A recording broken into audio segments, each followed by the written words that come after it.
बाद जशपुर से बड़ी खबर की नाबालिग से गैंगरेप का मामला सामने आया। 5 युवकों पर गैंगरेप का आरोप लगा है। पुलिस ने सभी आरोपियों को गिरफ्तार कर लिया है।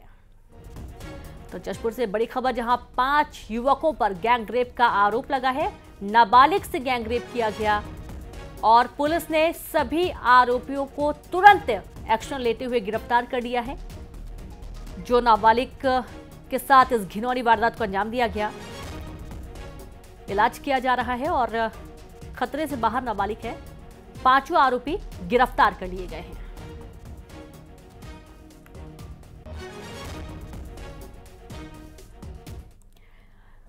और चलिए अब कुछ सियासी खबरों की बात करेंगे रायपुर से अहम खबर की, जहां पूर्व सीएम भूपेश बघेल लड़ेंगे लोकसभा चुनाव। जी हां, राजनांदगांव से लोकसभा चुनाव लड़ेंगे भूपेश बघेल। स्क्रीनिंग कमेटी की बैठक में प्रस्ताव पर मुहर लगी है। मोहम्मद अकबर के प्रस्ताव पर सबकी सहमति बनी हुई है और अब पूर्व सीएम भूपेश बघेल लोकसभा चुनाव लड़ेंगे। बड़ी खबर आपको दे रहे हैं रायपुर से, जहां लोकसभा चुनाव लड़ने की तमाम तैयारियां। राजनांदगांव से लोकसभा चुनाव लड़ेंगे भूपेश बघेल। स्क्रीनिंग कमेटी की बैठक में प्रस्ताव पर मुहर लगी है। मोहम्मद अकबर के प्रस्ताव पर सबकी सहमति भी हुई और यह तय हुआ कि भूपेश बघेल लोकसभा चुनाव लड़ेंगे।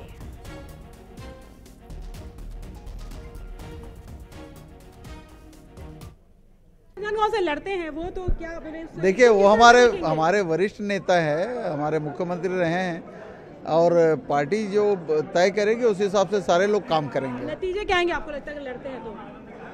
नतीजा अच्छा ही आएगा। तो ये है शिव डहरिया और उनका कहना है कि वो जांजगीर चांपा से जो है वो लोकसभा चुनाव लड़ने के लिए इंटरेस्टेड है, तैयारी भी कर रहे हैं। स्क्रीनिंग कमेटी की बैठक हुई, अपनी इच्छा भी जताई है और उन्होंने भूपेश बघेल जो कि पूर्व मुख्यमंत्री हैं, वो अगर राजनांदगांव, उन्होंने भी इस बात को स्वीकृति दी कि राजनांदगांव में उनके लोकसभा चुनाव लड़ने को लेकर जो है बात की गई और उनका कहना है कि अगर वो लड़ते हैं तो नतीजे अच्छे ही आएंगे। कैमरा पर्सन नवीन के साथ ममता लांजेवाल, न्यूज़ 18 छत्तीसगढ़।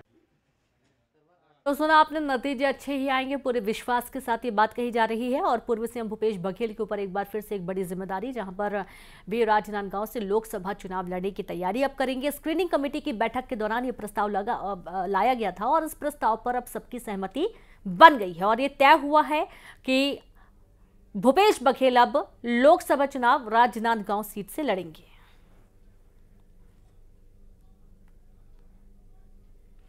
तो मोहम्मद अकबर के प्रस्ताव पर सबकी सहमति बनी और आपने देखा सहयोगी ममता लांजेवाल ने बातचीत की और इस पर यह साफ हुआ कि भूपेश बघेल आगामी लोकसभा चुनाव राजनांदगांव की सीट से लड़ेंगे, यानी कि राजनांदगांव के मैदान में अब भूपेश बघेल ताल ठोकेंगे। तमाम चुनावी कयास और सियासी कयास ये कि एक बड़ी जिम्मेदारी फिर से भूपेश बघेल को मिलेगी। तो जाहिर सी बात है कि लोकसभा चुनाव की जो तमाम तैयारियां अब की जा रही हैं कांग्रेस की तरफ से, उसमें एक महत्वपूर्ण भूमिका रहने वाली है भूपेश बघेल की, जो कि पूर्व सीएम भी रह चुके हैं। और सबसे खास बात यह कि चुनावी दांवपेच बहुत बेहतर तरीके से, एक बहुत मजबूत पकड़ है राजनांदगांव में और ये भी एक बहुत बड़ा फायदा साबित हो सकता है कांग्रेस के लिए। तो जाहिर सी बात है कांग्रेस उस चेहरे को ज्यादा तरजीह देती हुई नजर आएगी हमेशा, जो मैदानी इलाकों में अच्छी मजबूत पकड़ बना के रखे हुए हैं। देखिए, मांग नए भी आ रही है, पूर्व विधायक मंत्रियों के भी आ रही है, सभी प्रकार की आ रही है, कंबाइन है। लेकिन हम लोग चाह रहे हैं कि इस साल बिल्कुल इस समय दमदारी के साथ चुनाव लोकसभा लड़े और ज़्यादा सीट जीत कर आए। इस पे कांग्रेस पार्टी पूरा फोकस करती है। क्यों नहीं, बिल्कुल। अगर कोई नए चेहरे हो, अच्छा प्रत्याशी हो, तमाम वहाँ के वरिष्ठ नेता से अच्छा सामंजस्य हो, जनता भी पसंद करता हो, कार्यकर्ता भी पसंद करते हो, तो मौका मिलना चाहिए। और अब बात रायपुर से बड़ी खबर की, जहां छत्तीसगढ़ कांग्रेस नेताओं पर एफआईआर दर्ज। कोयला और शराब घोटाले में एफआईआर दर्ज हुई है। शराब घोटाले में 70 से ज्यादा लोगों पर एफआईआर दर्ज की गई है। कोयला घोटाले में 30 से ज्यादा लोगों पर मामला दर्ज किया गया। कई पूर्व मंत्रियों और विधायकों पर एफआईआर। कवासी लखमा मजीद भगत पर भी एफआईआर। यूडी मिंज गुलाब कमरों के खिलाफ मामला दर्ज। कांग्रेस कोषाध्यक्ष राम गोपाल, चंद्रदेव राय, बृहस्पति सिंह, शिशुपाल, यश टुटेजा, इदरीश गांधी पर भी मामला दर्ज हुआ है। विवेक ढांडे, विजय भाटिया, सौम्या चौरसिया, रानू साहू, समीर बिश्नोई, अनिल टुटेजा पर भी एफआईआर दर्ज की गई है और इसको लेकर अब सियासत चरम पर है।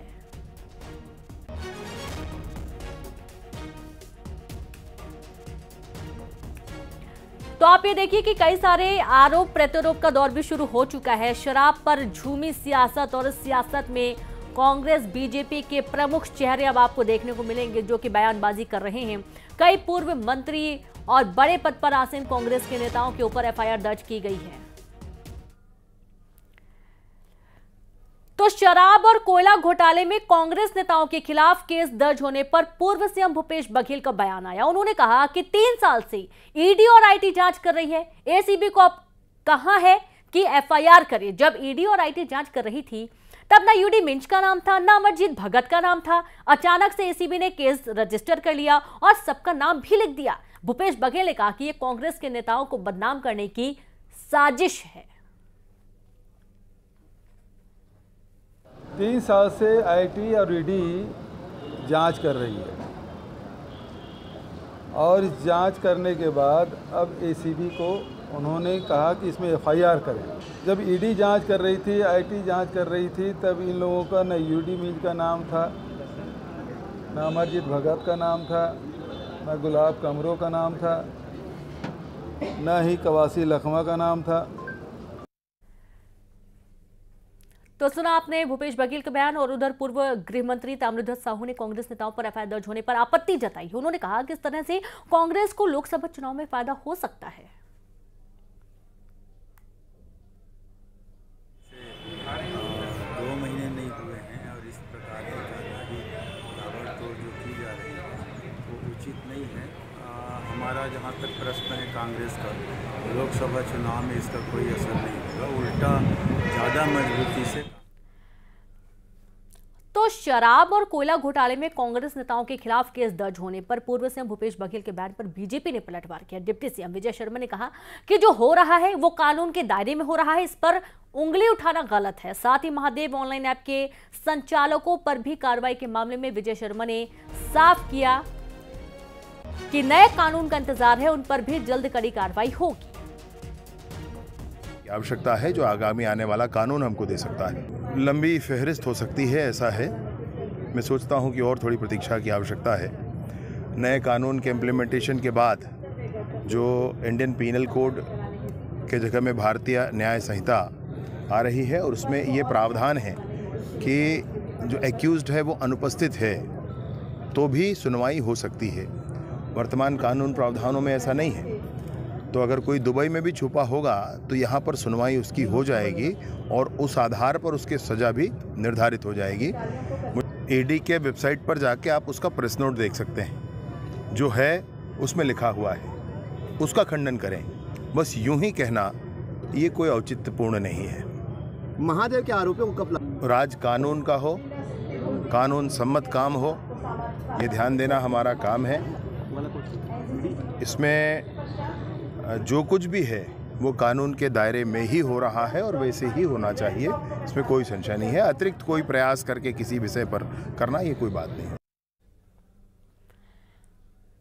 बीजेपी नेता प्रबल प्रताप सिंह जुदेव ने पूर्व आबकारी मंत्री कवासी लखमा को राजनीति छोड़ने की चुनौती दी है। बीजेपी नेता ने कहा कि कवासी लखमा अब राजनीति छोड़ दें। उन्होंने मंत्री रहते कहा था कि एक भी धर्मांतरण हुआ होगा तो राजनीति छोड़ देंगे। जुदेव ने कहा कि कल आकर देखें, 1000 लोग अपने मूल धर्म में घर वापसी कर रहे हैं। कवासी लखमा आकर देखें और राजनीति से संन्यास ले लें। में धर्मांतरण एक बड़ा मुद्दा रहा है और धर्मांतरण को लेकर लगातार राजनीति भी हो रही है। कल बड़ी संख्या में घर वापसी होगी। हमारे बीच वरिष्ठ बीजेपी के नेता हैं प्रबल प्रताप जी, हम उन्हीं से बात करेंगे।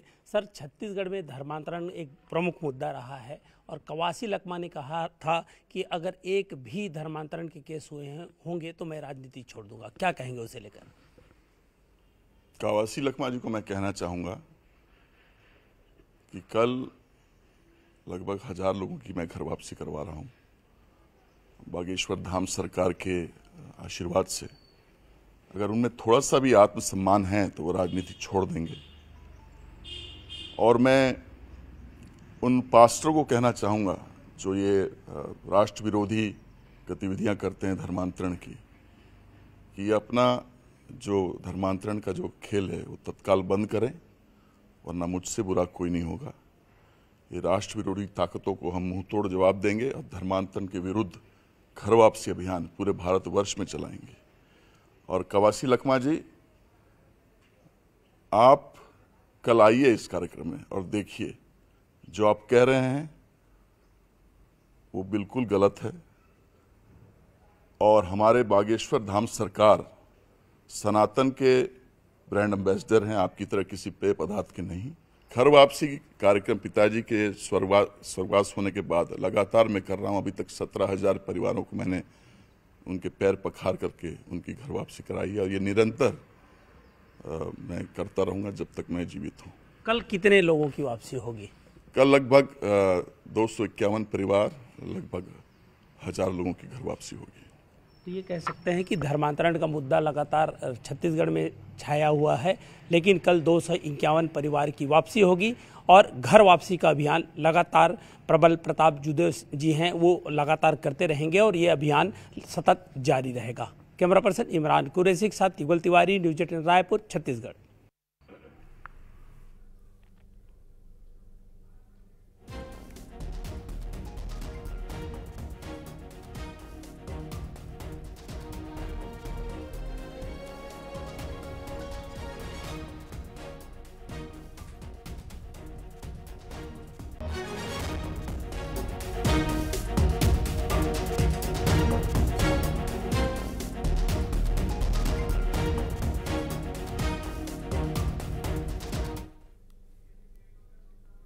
और वक्त एक छोटे से ब्रेक का है, हम जल्द लौटेंगे।